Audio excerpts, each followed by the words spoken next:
Olá a todos, sejam bem-vindos a mais um vídeo aqui do Academy, que é o nosso curso de futebol americano, cuja maior parte do conteúdo está disponível aqui quando você quiser no YouTube, de graça, para você assistir quantas vezes e quanto você quiser. Claro, a gente tem a modalidade de aulas bônus, depois eu falo mais sobre, mas é importante a gente tentar, e é uma missão que eu tenho, sempre tive, popularizar ao máximo o conhecimento sobre a NFL aqui no Brasil.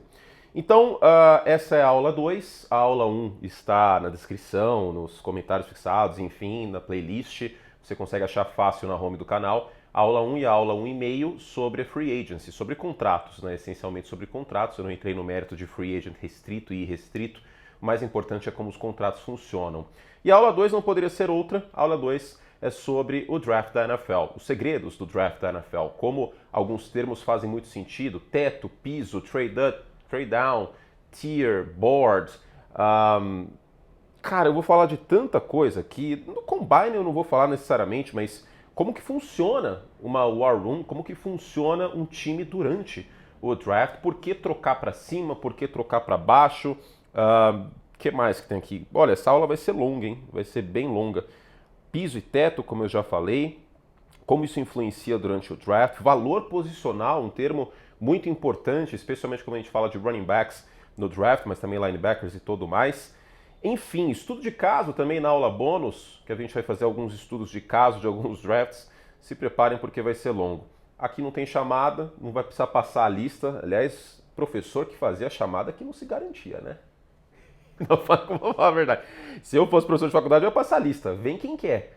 E tá aqui quem quer também. Isso que é muito legal. Então vamos para a aula 2 do Academy, nosso curso de futebol americano, que é sobre o draft da NFL. Se você quiser mais, se você quiser fazer exercícios sobre, ver a correção desses exercícios e mergulhar ainda mais, você pode ser membro da modalidade Academy, Gold e Patrono. Pode participar também dos quadros do canal. Vinheta na tela e vamos nessa. Bom, tá na tela então a aula 2, os segredos do draft da NFL. E, bom, segredo é uma forma de chamar a atenção, né? Também não é nada absurdo em termos de segredo, não vou contar nada que não seja de conhecimento de quem já mergulhou no assunto, mas é sempre importante a gente falar mais sobre isso. Primeira coisa que a gente precisa falar é o porquê disso tudo acontecer. Por que que o draft existe? É uma forma simplesmente da NFL estar no noticiário, etc? Não, quando foi criado, o draft não foi pensado dessa forma em si. A ideia era equilibrar a liga. Esse cara que vocês estão vendo aqui nessa foto é o Burt Bell. O Burt Bell foi comissário da NFL no meio do século passado, mas antes disso ele foi dono do Philadelphia Eagles. E nos primórdios a NFL era bastante diferente do que é hoje em termos de concentração de poder de fogo. Alguns times mais fortes, que estavam fortes, de mercados maiores, eles eram predatórios em relação a mercados menores. Hoje parece esquisito falar que o Philadelphia Eagles era um time de mercado menor na época, mas em termos de poder de fogo era. E aí também parece muito esquisito dizer que o Chicago Bears era uma potência, né? Mas era, bons tempos, né? George Halas, você tá aí no céu, tadinho, vendo o que aconteceu. Mas agora vai, hein? Ben Johnson agora vai. Agora vai, Brasil. E aí, qual que era a questão? O Burt Bell era dono dos Eagles e eles não conseguiam assinar com os jogadores que saíam do college. Os caras não iam para Filadélfia, não iam para times mais fracos, eles queriam ir para os times melhores, ter chance de ser campeão e tudo mais. A NFL tinha um perfil meio Bundesliga, assim, né? Tipo, o cara não sonha, o cara nasceu em, sei lá, Hannover, ele não sonha jogar no Schalke 04, né? Provavelmente ele vai sonhar jogar nos grandes times da Alemanha. E era meio que o panorama na época. E aí o Burt Bell tem uma frase que eu gosto muito, que eu acho que vale para todos os esportes. A liga é tão forte quanto o seu time mais fraco. Eu acho que isso é uma frase muito impactante e muito forte. A medida de grandeza de uma liga, a medida de força de uma liga, do esporte que for, não é do seu time mais forte, é do seu time mais fraco, por conta do nível de competição. E aí, por conta disso, é criado o draft como um mecanismo de ensejar a igualdade. O que acaba acontecendo? O campeão, ele tem a última escolha de cada uma das 7 rodadas. Eu não vou entrar aqui no mérito de escolha compensatória e tudo mais, porque eu acho que isso aí pode ficar para uma outra aula, quem sabe uma aula 3 em maio, né, que a gente vai ter menos assuntos. Eu acho que é interessante falar sobre isso. E a pior campanha, o pior time, tem a primeira escolha de cada rodada. Claro que essas escolhas podem ser trocadas. Nessa altura do campeonato eu acho que vocês já sabem disso. Mas o campeão Philadelphia Eagles, ele tem a 32ª escolha. Aliás, falando em Filadélfia, né? Acabou ornando por conta disso. O Philadelphia Eagles tem a 32ª escolha de cada uma das rodadas. O Kansas City Chiefs, vice-campeão, a 31ª. E assim sucessivamente até chegar na pior campanha do ano passado, que foi o Tennessee Titans. E por conta disso, o Tennessee Titans, às 9 horas dessa próxima quinta-feira, estará on the clock. Provavelmente para escolher o Cam Ward. Você está vendo no futuro? Foi o Cam Ward? Eu acredito que vai ser. Enfim, a ordem, então, eu sei que é muito básico, tá? Mas fiquem comigo, mas é importante falar sobre isso. A ordem, ela é inversa à classificação da temporada, né? Por quê? Porque aí você coloca os piores times escolhendo, teoricamente, os melhores jogadores para ensejar a paridade. Frase muito importante, que eu já disse algumas vezes. Você não ganha o Super Bowl no dia do draft, mas você pode começar a perder se você começar a fazer muita lambança, especialmente os times que estão já consolidados no final da primeira rodada. Se eles não se reinventarem, se eles não reestocarem talento, a coisa pode ficar complicada. E aí, quando a gente fala em draft, a primeira coisa que você precisa saber é sobre board. Board é o tabelão, tá? Board nada mais é do que o ranking. E aqui a gente vai começar o assunto de como os times se preparam para o draft.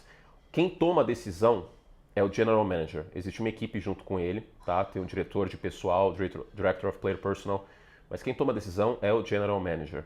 Quem fornece a informação para a tomada de decisão são os olheiros. Olheiro, scout, não toma decisão, começando por aí. E com base em tudo isso, os times montam 2 boards. Temos o board horizontal e o board vertical. Qual é a diferença?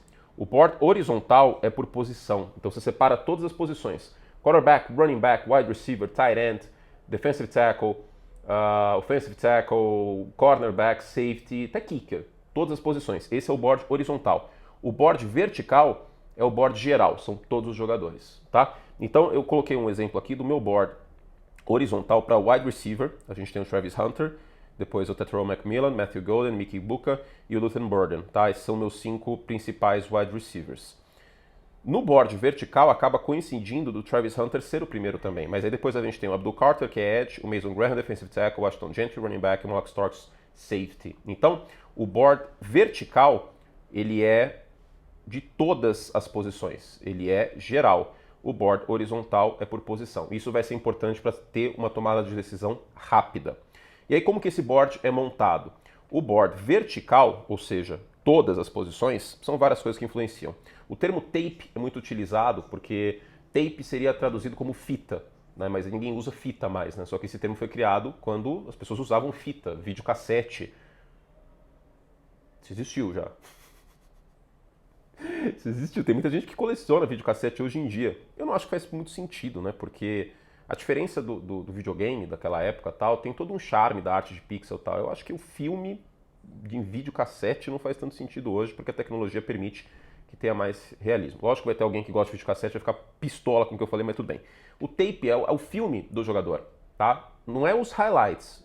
Isso é bem diferente. Highlights são os melhores momentos, assim como lowlights são os piores momentos. Não é isso. É a câmera aberta, com todos os jogadores em campo, o jogo inteiro.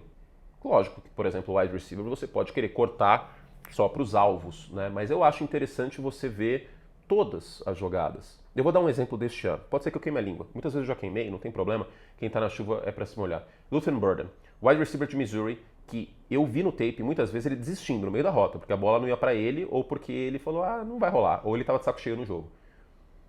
Então é importante ver todo o tape. Produção do cara, isso pode ser pro bem e pro mal. Vou citar a produção de 2 jogadores da classe de edge deste ano. Mike Green, 16 sacks, liderou a FBS, primeira divisão do college no ano passado. Isso é bom. Shamar Stewart, edge de Texas A&M, 1 sack e meio no ano passado. Isso não é bom, isso é levado em conta para montar o board. O atleticismo do cara, ou seja, quão alto ele pula, modo Barão de Coubertin aqui, né? Criador dos Jogos Olímpicos Modernos, mais alto, mais forte, mais rápido.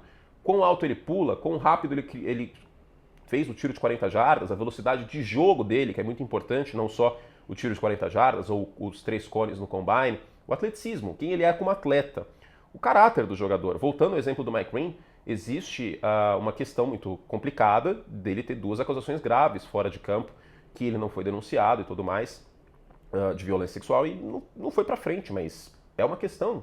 Tem times, por exemplo, que podem não querer o James Pierce, edge de Tennessee, que é um jogador cuja ética profissional é bastante questionada, sobre a maturidade dele bastante questionada. O Josh Simmons, offensive tackle de Ohio State, caiu em muitos boards por conta disso também, né? Da questão da maturidade dele ou da falta de. Histórico médico é um ponto importante também. Jogadores que chegam com um certo histórico médico complicado, complexo, podem acabar caindo. Tyler Shough, quarterback de Louisville, teve 3 lesões que não foram musculares, não foram de ligamento, lesões ósseas, mas 3 lesões graves na carreira dele. Isso faz com que ele caia para a segunda rodada. E aí tem a velha questão do valor posicional, que tem certas posições que pesam mais do que outras. Mas o mais importante, eu vou falar sobre valor posicional mais pra frente, é uma expressão que os americanos usam, principalmente para as lutas, né? Você que acompanha o UFC, você que acompanhou o boxe durante muito tempo, que é o pound for pound, que poderia ser traduzido como quilo por quilo, pound é libra, que significa, porque o que acontece? No boxe e no UFC, enfim, nas lutas, você tem as categorias de peso. Mas como que você ranquearia, por exemplo, o Oscar de la Hoya e o Mike Tyson na história do boxe, sendo que eles eram boxeadores de categorias diferentes de peso? E aí você tenta equilibrar as coisas, sopesando o skill set e tudo mais, e nesse caso o tape também, né?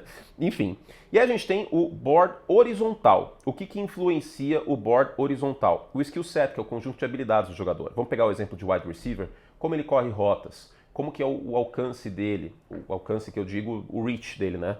Qual que é o raio de captura de bola dele, a velocidade, etc, etc. O QI de jogo, tá? Isso para várias posições. Um running back que abaixa a cabeça, corre sem ver o que está acontecendo, ele acaba tendo um valor inferior. O encaixe no time, por exemplo, se é um time que não corre muito com a bola, um running back, ou melhor, um time que não corre muito com a bola entre os tackles, um running back que tem essa virtude e não tem tanta velocidade, que não tem um bom trabalho em corridas com bloqueios em zona, outside zone, ele acaba sendo desvalorizado no board horizontal desse time.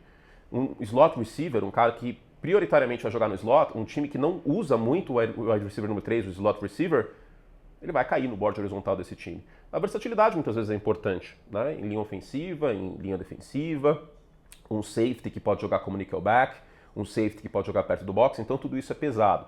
E aqui é o exemplo que eu dei. Num time que corre mais, um bloqueio para um tight end tem mais valor. Se você usa muitos pacotes com 3 recebedores, com só um tight end, você corre muito pouco, você corre pouco entre os tackles, a habilidade de bloquear para um tight end, ela acaba sendo menor do que um time que corre mais com a bola, que usa mais pacotes pesados, que usa pacotes de 2 tight ends e assim em diante. E na hora do draft, como funciona? Os GMs, coordenadores, comissão técnica, olham para ambos ao mesmo tempo. O vertical é o melhor jogador disponível, todas as posições. E o horizontal, dentro dos wide receivers, como que a gente está ali? É o melhor, se encaixa no nosso sistema. Então o board horizontal ele também é muito sobre encaixe, tá? Isso é importante a gente falar. Pois bem, mas não é só de board que é feito o draft, porque muitas vezes você não consegue separar exatamente o talento dos jogadores só listando eles de 1 a 256. É importante a gente falar em prateleiras. Isso é uma coisa que vocês gostam bastante, porque alguns dos vídeos com mais audiência aqui no canal são os vídeos de prateleira, prateleira de quarterback, prateleira de time, e os times fazem isso para o draft. O que são as prateleiras? Tier, né, em inglês. Tanto que o site que tem isso é o Tier Maker. Qual que é a função das tiers, das prateleiras? É agrupar jogadores com valor semelhante para ajudar o time a decidir rápido quem deve escolher ou se troca para cima ou para baixo. Então, por exemplo, se você está na escolha 20 e você precisa de wide receiver, você acha que seria uma boa, é uma das posições que seria legal. E aí você tem 4 wide receivers da mesma prateleira disponível e um time te liga. Aí você olha e fala, putz, dá para descer que a gente ainda vai ter um jogador dessa prateleira disponível, tá? Isso não vale só para wide receiver, vale aí as prateleiras para o geral também, né? Então, como que os times costumam fazer isso? Tradicionalmente, isso foi criado no século XX, cada time tem uma abordagem diferente, mas em costume, o que a gente tem? Para os jogadores como um todo, tá? Sem contar a posição. A prateleira número 1 é um jogador ao próprio potencial. A prateleira número 1 desse draft, por exemplo, a Tier 1, Travis Hunter é um deles. Você consegue imaginar que esse cara vai ser um dos melhores da posição em algum tempo, não necessariamente no primeiro ano, mas que daqui 2, 3 anos esse cara vai ser ao pro com frequência. Qual que é a projeção da carreira? Porque quando a gente fala em draft, a gente fala em projetar sempre, tá? É óbvio que tem muita coisa que eu vou falar nessa cobertura, como foi no ano passado, que daqui 8 meses vai parecer que eu sou um gigante idiota. Mas com as informações que a gente teve hoje, sem o desenvolvimento do jogador, é assim que a gente trata, projeção. Então um Tier 1 é um jogador que pode mudar a franquia, pode ser top 5 nessa posição, pode ser ao Pro. E aí ele costuma sair no top 5 ou no top 10. Tier 2 é um titular de impacto, não é só um titular qualquer, é um titular de impacto, um cara que pode ser um líder na sua unidade. Eu vou dar um exemplo de um cara que eu acho que é Tier 2. embora tenha um histórico de lesão e tudo mais. Mas o Will Johnson, cornerback de Michigan, para mim é um Tier 2. É um jogador que deve sair aí do top 10 até o final da primeira rodada. É que este ano os Tier 2 são um pouco mais raros, né? Mas é um cara que vai contribuir. Eu acho que vai ser um titular sólido. Ele vai ser o Pro? Eu não sei, talvez não. Mas é um Tier 2 neste ano. Outro exemplo de Tier 2 para mim, Tetairoa McMillan, wide receiver de Arizona, que deve sair ali entre... Bom, pode ser que Carolina escolha, eu acho que não, mas entre as 8 e a 21, 22, que é Denver, né? Então, assim, meio da primeira rodada, também deve ser um titular aí de impacto. Eu acho que é um cara que pode passar das 1.000 jardas. O Tier 3, isso aqui tá cheio neste draft. Você já me ouviu falar bastante sobre isso, muita gente falar, inclusive o Adam Schefter chegou a reportar isso, né? O Tier 3 é o titular sólido, de produção confiável, é um titular com upside, com projeção até de melhorar, quem sabe, contribuir nas 3 descidas. Esse cara costuma sair no final da primeira rodada e ele aparece na segunda rodada, no início da segunda rodada também. Um cara que pode ser esse caso, deixa eu pensar. Eu acho que o Mason Taylor pode ser esse caso, né? Um jogador que vai sair na segunda rodada, pode ser uma surpresa se ele sair no início da primeira, tight end de LSU. Mas pode até ter um upside, mas eu consigo projetar ele como Tier 3. E aí dali pra frente começa meio que uma loteria, né? Tier 4 é um jogador rotacional, muitas vezes em algumas posições joga até no time de especialistas, começa como reserva. Terceira e quarta rodada, Tier 5 é um cara que vai começar como especialista com certeza, ou é um projeto muito bruto, quinta e sexta rodada. E aí um cara mais de profundidade de elenco, ou que você pode falar, putz, talvez dê certo, final da sexta, sétima rodada em diante. Tom Brady foi draftado assim, por exemplo. O Brock Purdy também. Às vezes a gente se surpreende, mas eles eram Tier 6 como prospecto. Então, exemplos práticos para esse ano, para a gente arredondar aqui. Tier 1, talento de elite ao pro em potencial. Travis Hunter, cornerback / wide receiver de Colorado. Tier 2, outra boa ideia, titular de impacto. Will Campbell, né? Offensive tackle / guard de LSU. É um jogador inteligente, um jogador que tem um atleticismo, mas tem a questão do tamanho do braço. Então, não sei o que vai acontecer hoje. Para mim é Tier 2. Pode até ser que ele chegue no Pro Bowl, mas vai ser um titular bom. Né? Tier 3, titular sólido. Eu acho que o Emeka Egbuka, de Ohio State, que é um bom corredor de rotas, mas nada do tape dele chama muito a atenção. Você fala, nossa, não tem nenhum momento que você assiste o Egbuka, pelo menos pra mim, que você fala, nossa, não tem. O Macmillan eu cheguei a ter esses momentos, por exemplo, o Travis Hunter certamente, mas o Egbuka é um exemplo. E aqui eu coloquei o Dylan Sampson no Tier 4, mas é porque eu tô um pouquinho mais baixo que ele. Gente, se você tiver ele, running back de Tennessee mais alto, não tem problema. Mas é um jogador muito leve, eu não acho que ele pode jogar as 3 descidas, então ele tem potencial, pode ser que a gente se surpreenda, mas é um bom exemplo. Vamos pensar em quarterback? Os quarterbacks do passado, para ficar mais fácil? Quem era o quarterback Tier 1? Trevor Lawrence. Ok, não tá dando certo hoje. Na NFL, ele não é um quarterback primeira prateleira, eu sei disso, ele não é um quarterback de elite. Mas ele chegou muito pronto na NFL. Acabou não vingando tanto, né? Vou dar um outro exemplo de um jogador Tier 1 que eu acho que não está entre os 3 melhores da posição. Quentin Nelson, guard dos Colts. Excelente guard. Ele era projetado como Tier 1 quando ele saiu. Ele foi uma escolha top 10, mesmo sendo guard, que é uma posição de valor posicional menor. Mas ele era Tier 1. Andrew Luck. Olha o que o Andrew Luck fez nos primeiros anos, gente. Infelizmente, a vida é feita, como diria aí a música dos Beatles, a vida é o que acontece quando estamos fazendo outros planos. E no caso do Andrew Luck, infelizmente, os outros planos da diretoria dos Colts foi não proteger o Andrew Luck. Tier 2, na época do draft, para muitos, eu era um pouquinho mais otimista com ele, vocês devem se lembrar disso. O Justin Herbert é considerado um Tier 2, né? Vindo de Oregon, havia alguns questionamentos. Eu passava um pouquinho de pano porque eu achava que o sistema não tirava o melhor dele, mas era um titular de impacto / possível Pro Bowl na época. Tier 3, aqui vai ser polêmico, é o perdedor dessa aula, Jalen Hurts, que na época ele era considerado um starter, um potencial titular com upside, com um teto alto por conta do atleticismo, por conta de um potencial bom trabalho passando a bola em profundidade. A gente viu justamente isso tudo acontecer. E que tal o Malik Willis? O Malik Willis que nada mais é do que o Lamar Jackson de baixíssimo orçamento, chegando na NFL. Um jogador que começaria como reserva, pode ser que vire titular, que existe um talento bruto, mas acabou dando errado, tá? Isso tudo, claro, e sempre é muito importante a gente separar as coisas, vou escrever em vermelho, bem grande. Prospecto, tá? Porque o draft é sobre projeção, ok? Não é uma ciência exata, passa longe disso.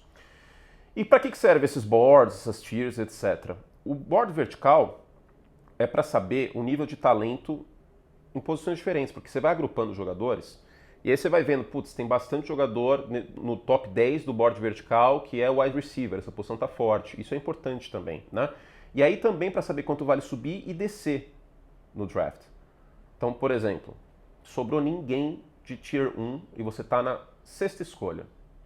Vale a pena descer. Talvez valha a pena descer. Aliás, esse é um caso deste ano, tá? Um time que tá lá em oitavo, em nono. Putz, não sobrou ninguém de Tier 1. Se a gente pegar um cara aqui ou um cara na 15, na 16, pode ser que seja bem parecido, mesmo que tenha posições diferentes. E aí pode ser que valha a pena descer, né? Isso é importante. Ou, tipo, tá acabando os jogadores do Tier 1. Putz, vale a pena subir para não deixar escapar um jogador de Tier 1, certo? Então, o meu tier, esse exemplo aqui eu escrevi errado, tá? Mas um Tier 1 aqui, por exemplo, e eu coloquei como linebacker para não disputar muitas coisas, tá? Eu sei que é edge. Travis Hunter, Mason Graham e Abdul Carter, né? Aqui é Tier 1, tá? Digitei errado. Então, só para dar um exemplo, né, que é escasso, né, os blue chips nesse ano são escassos, eu acho tão gente também, e eu acho o Mason Graham blue chip, mas aí vai variar de outlet para outlet, de analista para analista. O draft é muito sobre isso, né, eu vou escrever bem grande aqui também, para ficar bem evidente, subjetivo. Ok. E o board horizontal? É entender quem é elite na posição. Então, por exemplo, o Tier 1 de wide receiver, para mim, só tem o Travis Hunter. Tier 2, eu vejo o Macmillan e o Golden. Tier 3, o Egbuka é um bom corredor de rota. O Burden é um bom slot receiver em jardas após recepção, mas ele precisa correr rotas bem melhores. O Egbuka não espanta quem assiste. O Matthew Golden eu sei que tem muita gente mais baixo também, mas para mim é um Tier 2. Então, se tiver pouca gente aqui, vamos imaginar que você precisa de wide receiver. Vamos imaginar que você é o Dallas Cowboys e você quer draftar o wide receiver. Pode ser que Dallas não draft na 12, mas beleza. E aí, por algum acaso, já saiu o Travis Hunter, já saiu o Macmillan, já saiu o Golden. E aí na 12 você tem o Egbuka e o Burden. Vale a pena, na 12, pegar esses caras, Tier 3? Não vale, né? E lembrando, o que é o Tier? É a projeção do cara. Não é o que ele já é, porque isso é piso, é a projeção. Ao Pro, titular de impacto, titular sólido, rotacional com potencial de evolução e assim em diante, né? A gente tem até o Tier 6, ok? Então, vamos seguir. Quanto tempo a gente já tá? Nossa, 22 minutos. Vamos seguir então, que tem uma diferença de tier para round grades, que é a nota do cara. Eu estou usando termos em inglês porque vocês vão ver muito esses termos em inglês e eu estou traduzindo todos eles, tá? Mas vocês vão ver muito dessa forma. A round grade, ela não é em função do talento do jogador, ela é em função de todos os jogadores e do que está rolando naquele ano, do contexto daquele ano. Então eu fiz uma tabelinha aqui, prateleira e round grades. Prateleira é o nível de talento e impacto que o jogador vai ter. Round grade é a projeção de onde ele vai sair. Então, por exemplo, a gente pode ter muitos jogadores de Tier 1 em todas as posições, e aí às vezes o cara é um Tier 1, mas ele sai no final da primeira rodada. Então são coisas diferentes, tá? Quem define as prateleiras é internamente, pelos scouts do time, pelos olheiros, do general manager. Quem define round grade? Claro, também internamente, também são dentro dos times, mas existe uma pressão do público, uma pressão da imprensa, as narrativas que são construídas, e eu vou dar um exemplo deste ano. Shadow Sanders, se o sobrenome dele fosse Silva, se fosse Shadow Silva, ele não seria tão bem cotado assim, não apareceria tanto para o topo da primeira rodada, especialmente também por conta da escassez de quarterbacks. Porque talvez ele seja o único quarterback Tier 2 desse draft, que está Tier 3, né? Tem o Jackson Dart também. E aí, pela escassez, ele sobe o valor dele, tá? Então, é muito contextualizado contextualizado pelo contexto é ótimo, mas como tá o rolê, né? Como tá a festa, certo? Tier, para que serve? Para agrupar jogadores por categoria para você tomar decisões. Round grades, para você também se guiar, né? Para você saber o valor do cara. Então, o tier a prateleira seria a função. O round grade é o preço. O tier é o valor. O round grade é o preço. Entende a diferença? Um carro pode custar 100 mil reais por conta do mercado, do jeito que está o mercado. Mas será que ele vale 100 mil reais? Essa é a diferença. E como eu escrevi aqui antes, draft é projeção. E se draft é projeção, tem dois termos muito importantes. Piso e teto. São dois termos que foram criados pelo pai de todos, que é o Mel Kiper. O Mel Kiper, ele criou a análise de draft para a imprensa, como a gente conhece hoje, e muitos termos dele acabaram migrando para as diretorias da NFL, para os front offices. E dois dos termos mais importantes do Kiper são esse, piso e teto, que em inglês é ceiling e floor. Né? Floor é piso e ceiling é teto. E é um termo, e são dois termos que a gente usa bastante, e eu preciso explicar o que são esses dois termos. Piso é o cenário mínimo, caso o jogador não evolua. Quem ele já é hoje. Então, quando a gente fala que o piso do Shedeur Sanders é até interessante, porque ele é preciso, porque ele foi líder do time, porque o processamento pré-snap dele é legal, papapi, papapó, é o piso. Quando a gente fala que o piso do Jackson Dart é mais baixo, porque ele jogou num sistema muito simples, porque espera-se que a adaptação dele no processamento pós-snap seja um pouquinho mais delicada, porque o piso é mais... Porque hoje ele é esse cara, é o piso, é onde eles começam. Se ele não evoluir nada, esse é o piso. Teto, e aí antes, claro, né? Piso alto. O piso alto não costuma comprometer, um jogador de piso alto. Ele não compromete o time, ele não atrapalha. É um jogador de QI de jogo alto, muitas vezes. É um baixo risco de ser bust. Claro que no Shedeur Sanders é um pouco mais complicado, porque vamos ver onde ele vai ser escolhido. Mas é um jogador bom, é aquele cara que, tipo, vamos imaginar na escola, que estuda, que faz toda a lição de casa. Ele não vai passar no vestibular de medicina da universidade mais concorrida do mundo, mas ele vai passar no vestibular e tá tudo certo. O piso dele é alto, ele não vai estragar tudo. O teto alto, aí a gente já está entrando num terreno um pouquinho mais complicado, porque a gente está entrando no potencial máximo. Caso o jogador chegue ao ápice do desenvolvimento dele. Por exemplo, isso aconteceu com o Josh Allen, com o Lamar Jackson. Na época, inclusive, o Josh Allen foi um jogador que eu não tinha tantas expectativas, porque eu achava muito difícil que tudo fosse lapidado. O Brian Daboll fez um grande trabalho, inclusive, no Buffalo Bills, o Sean McDermott também, né, na lapidação, e o próprio Allen. Agora, tem jogador que flopa, que tem um teto alto e flopa. E o que é um teto alto? É um cara que atleticamente ele é bizarro de bom. Assim, atleticismo não se ensina. Um jogador que corre as 40 jardas num percentil muito alto, perto do recorde da posição, dos melhores números, um running back de números extraordinários e que tem um atleticismo de quebrar tackle, de ser versátil e de dominar o jogo. O teto alto é o cara que é atleticamente um freak, que é uma coisa rara. Se ele for lapidado, ele vira um monstro na posição, só que tem riscos. O Anthony Richardson foi um quarterback que chegou com um piso baixo e um teto muito alto. Mas teto é sonho, pode ser que não chegue. E até agora nos Colts não chegou. O DK Metcalf também era um jogador que chegava com um teto muito alto. A árvore de rotas do DK Metcalf em Ole Miss ela era muito simples. E hoje é um wide receiver de grande produção, um jogador muito bem quisto aí pela torcida de Seattle. Eu acho que o torcedor de Seattle ficou chateado com a troca dele para os Steelers. Ele foi trocado por uma segunda rodada por conta do contrato, né? Que o contrato seria caro e tudo mais. Então, para a gente pegar neste ano, o piso baixo deste ano, um cara muito cru, é o Jalen Milroe. O Jalen Milroe de Alabama, quarterback, é um cara com piso muito baixo. Ele erra coisas bizarras, ele não consegue fazer progressão. Só que ele tem um braço muito forte, ele é rápido, então o teto dele é muito alto. Mas ele precisa lapidar essas partes aí do pós-snap, ser mais preciso, ser mais consistente.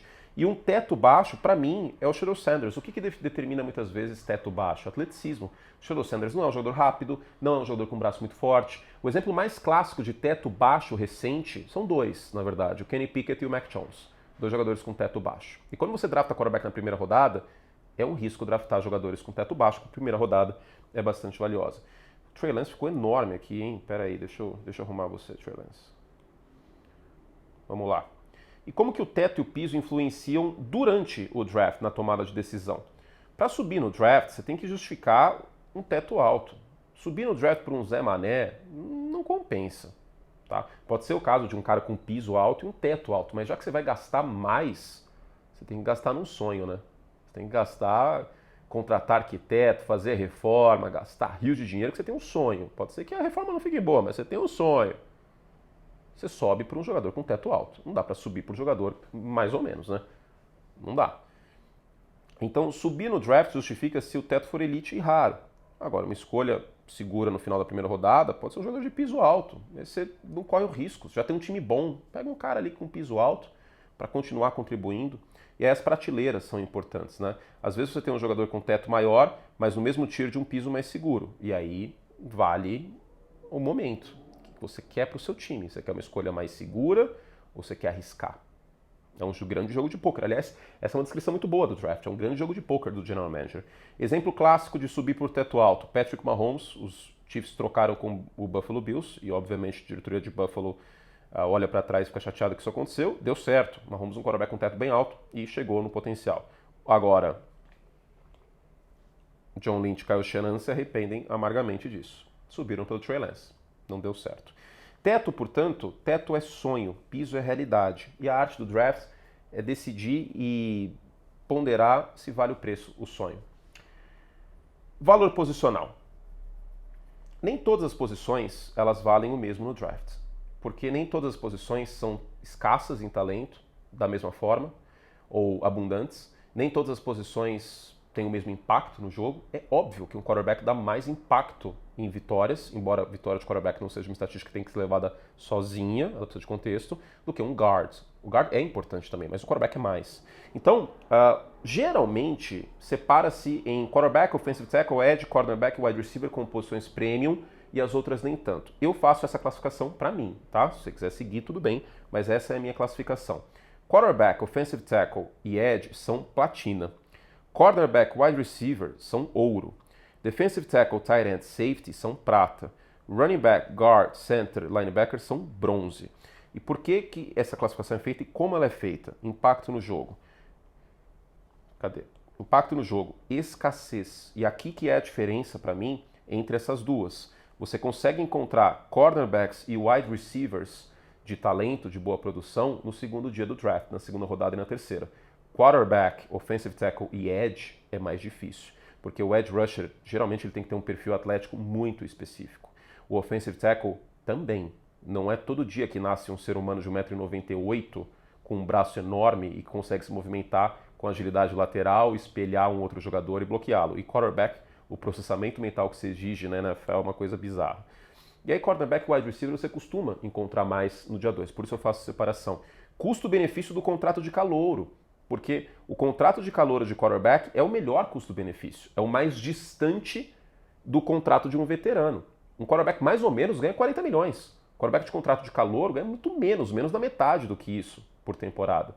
Então o custo-benefício da posição também. Offensive tackle sempre caro. Edge rusher, o melhor não quarterback, o melhor não, né? Mas o maior contrato de não quarterback hoje é de um edge rusher. Né? Aliás, foi, né? Que toda hora vai mudar, eu vou falar dessa forma. Foi. Ou é wide receiver ou é edge. Aí wide receiver aparece bastante, né? Porque virou o Ja'Marr Chase. Mas era o Myles Garrett. E por fim, a fungibilidade. Um abraço para você que gosta de direito civil, você bacharel como eu. Se vocês souberem um termo melhor que fungibilidade, me falem, por favor, porque essa palavra é muito específica. Fungibilidade, o dinheiro é fungível. Tipo, uma nota de 10 reais e outra nota de 10 reais, tanto faz. Esse é o exemplo clássico na doutrina de direito civil, inclusive. Fungibilidade é você poder trocar uma coisa por outra sem muito prejuízo. Vamos falar dessa forma. Então, por exemplo, eu tenho esse copo aqui dos Bears, que ele não é tão fungível, porque ele é do Bearzão, certo? Se fosse um copo de vidro, ele seria mais fungível, porque tanto faz, um copo americano de vidro por outro, tanto faz, tanto fez. Então, essa caneta, por exemplo, ela é bem menos fungível, porque a dona Apple, ela faz essa caneta para escrever no tablet. Não dá para usar uma caneta Bic para escrever. Então, a fungibilidade é diferente. E aí, o que acontece? Running backs, eles têm maior fungibilidade, porque você não tem tanta diferença de um running back de topo, em termos de escassez, do que um running back de segunda ou terceira rodada. E são inúmeros os casos de running backs de dia 2, de dia 3, que têm grandes carreiras. O Derrick Henry foi um running back escolhido na segunda rodada. Tem tanta diferença assim do Derrick Henry para o Saquon Barkley, que foi uma escolha top 5 e é o melhor running back da NFL? Não tem, né? Entre outros exemplos. O Alvin Kamara foi uma escolha mais tardia, por exemplo, só para citar mais um nome, né? Quarterback é bem mais difícil você encontrar titulares que foram escolhas de segunda, terceira, quarta rodada. Russell Wilson foi uma escolha de terceira rodada, o Dak Prescott foi uma escolha de quarta rodada, mas a maior parte dos titulares da NFL foram escolhas de primeira rodada, porque eles são mais escassos. Vamos pegar uma divisão específica, a AFC Leste. Josh Allen, primeira rodada, Tua Tagovailoa, primeira rodada, Drake May, primeira rodada, e o Justin Fields também foi escolha de primeira rodada, e isso acaba ajudando a longevidade da carreira dele. Vamos pegar a AFC Oeste. Patrick Mahomes, primeira rodada, Justin Herbert, primeira rodada, Bo Nix, primeira rodada, e o Gene Smith, ele não foi a escolha de primeira rodada, mas ele poderia ter sido naquele ano, né, 2013. Era um draft bem ruim, inclusive de quarterbacks. É isso, tá? Para citar alguns exemplos de jogadores que são bons, mas que o valor posicional fez com que eles caíssem. Bijan Robinson. Bijan Robinson, um valor top 5, em termos puros. Ele caiu para 8. Running back. Cam Ward. O Cam Ward, para mim, não é um prospecto top 10, nem top 5, mas ele é quarterback. E aí ele vai sair na primeira, provavelmente, para Tennessee. Quentin Nelson é guard. E talvez ele fosse o jogador mais pronto daquele draft. Ele não saiu no top 5. Se não me engano, saiu na 6 para o Indianapolis Colts. Kyle Hamilton. Cara que eu amei ver o tape no Notre Dame. Onipresente. Coisa, assim, impressionante. Caiu também na primeira rodada, porque o safety é um jogador com valor posicional menor. Então, para ficar mais fácil, quarterback, offensive tackle, edge, cornerback e wide receiver, essas são as posições premium, tá? Depois são as posições secundárias em termos de impacto no jogo, em termos de escassez, em termos de custo-benefício. Ah, mas o Saquon Barkley ajudou o Philadelphia Eagles a chegar no Super Bowl? Sim, mas não dá para julgar a exceção como a regra, né? Tem muito running back de segunda, terceira rodada que contribui e contribui muito bem, tá bom? Estamos terminando essa primeira aula. Estamos terminando. Para terminar, trade up e trade down. Subir no draft e descer no draft. Trocar para cima significa apostar num talento e gastar para isso. Para você subir no draft, você precisa gastar. Por que você trocaria para cima? Um quarterback, posição mais premium do jogo, muito escasso, geralmente em talento, costuma sair no topo, né? Bo Nix e Michael Penix saíram na primeira metade da primeira rodada porque eram quarterbacks. Um bom jogador numa classe rasa naquela posição. Vamos pensar aqui, cornerback, por exemplo. Essa é uma classe um pouco mais rasa, na minha visão. Você pode querer subir por um cornerback, seja o Will Johnson, seja o Jadiel Barron nesta temporada, neste draft. Pular por cima de alguém que pode querer pegar esse jogador. Vamos citar um exemplo. Alguém querer pular por cima do Tampa Bay Buccaneers para pegar um linebacker. Alguém querer pular por cima dos Steelers para pegar um quarterback, porque eles precisam de quarterback. Isso costuma acontecer. Alguém querer pular por cima dos Raiders, caso os Raiders realmente faça sentido o boato de que eles querem muito o Weston Gentry. Então você pula por cima desse time para garantir esse cara antes que ele seja escolhido. E pegar um jogador que está num tier isolado. Só tem ele que sobrou naquele tier. E você quer algum jogador naquela posição daquele tier. Então você sobe para pegá-lo, por exemplo. Qual é o risco? Você gasta escolhas. Você tem uma pressão maior se esse jogador não vingar. E você tem menos flexibilidade e profundidade de talento. Porque você vai ter menos escolhas com contratos de calor, com jogadores jovens. Então, alguns exemplos de trade-up aqui que deram errado. Trey Lance, Mitchell Trubisky e o Marcus Davenport, que os Saints subiram por conta do potencial dele. E o trade down? Trade down é multiplicar valor. É você pegar um feijão e transformar em 10, vamos dizer assim. Para que você troca? Quando você tem muitos jogadores do Tier X no board, tipo, tem 15 jogadores ali do Tier 2, você pode descer um pouquinho, tá tudo certo. Todas as posições, o board vertical, tudo bem. Um elenco com muito buraco, você precisa de mais escolhas, porque você tem tanto buraco no seu elenco que compensa descer um pouquinho para acumular mais escolhas. E mais escolhas e mais flechas que você pode lançar no alvo, né? E o draft é incerto. Também você pode ter um momento Don Corleone. Chicago Bears, por exemplo, quando os Panthers trocaram pela primeira escolha geral. Os Bears não estavam tão afim do Bryce Young e chegou uma proposta que eles não puderam recusar. Daí, Don Corleone. Vale a pena ficar descendo o tempo inteiro? Depende. Mais escolhas você tem menor pressão que esses jogadores deem certo. Você evita o reach. O reach é quando um jogador é escolhido antes do que se espera. E o steal é um jogador que acaba sendo escolhido depois do que se espera. Então, para citar aqui um exemplo de steal, Kyle Hamilton nos Ravens, por exemplo. Jalen Carter também acho que pode ser considerado um steal mesmo na primeira rodada. Russell Wilson na terceira rodada foi um steal. Reach é você pegar um cara bem antes do que onde, teoricamente, ele sairia. Bom, ainda é cedo para cravar, mas talvez o Bo Nix e o Michael Penix possam ser reach no futuro. Não sei. Mas eles saíram antes do que se esperava. Subir é aposta, é emoção. Agora, citando razão e emoção. Entre razões e emoções. Descer é um plano, é usar a razão. Certo? Gente, essa foi a aula 2. A gente tem a aula 2,5, que eu vou fazer estudo de caso, que eu vou falar sobre a tabela de pontuação para fazer trocas, como as trocas acontecem. Tem uma linguagem comum? Tem. Isso foi criado nos anos 90, início dos anos 90 pelo Jimmy Johnson, e muitos times da NFL usam isso. Vou falar de undrafted free agent, o que acontece se o cara não é draftado, o que acontece se o jogador vira e fala, eu não quero ir para esse time, mas esse time draftou, o que eu faço? Vou falar sobre isso também. Estudo de caso, vou falar sobre o draft dos Eagles de 2022, sobre o draft dos Saints de 2017, 2 casos de drafts maravilhosos, e vou falar sobre a queda de produção do Bill Belichick no draft, drafts bem ruins que foram feitos no pós-Tom Brady, isso contribuiu para deteriorar o elenco dos Patriots, e o Bill Belichick aí acabar saindo de New England. Mas também o exemplo do Jim Harbaugh, do Trent Baalke. Os 49ers chegaram no Super Bowl, chegaram em final de conferência, e aí eles sucumbiram porque eles fizeram drafts muito ruins. Tem esses estudos de caso e tem muito mais. Para assistir a aula 2, você assina o Like Plus na modalidade Academy. E tem muito mais coisa além disso. Você participa do Exagero Fato, do Curte e Responde, você participa de vários quadros e você pode ter acesso aí aos exercícios de fixação e tudo mais, tá bom? Essa aula aqui fica de graça, fica de teaser e a gente tem mais uma aula bônus para quem quiser mergulhar ainda mais. Tenho certeza que é o seu caso, então é um investimento bem baixo, né? R$29 aí para um curso completo que a gente vai fazer ao longo das próximas semanas. Eu espero que vocês gostem, espero que vocês venham conosco. Da minha parte, fizemos todo o estrago que podíamos. Você tem mais dúvidas? Coloca aí nos comentários. E bom draft para todos nós nesta quinta-feira. Um beijo carinhoso e até a próxima.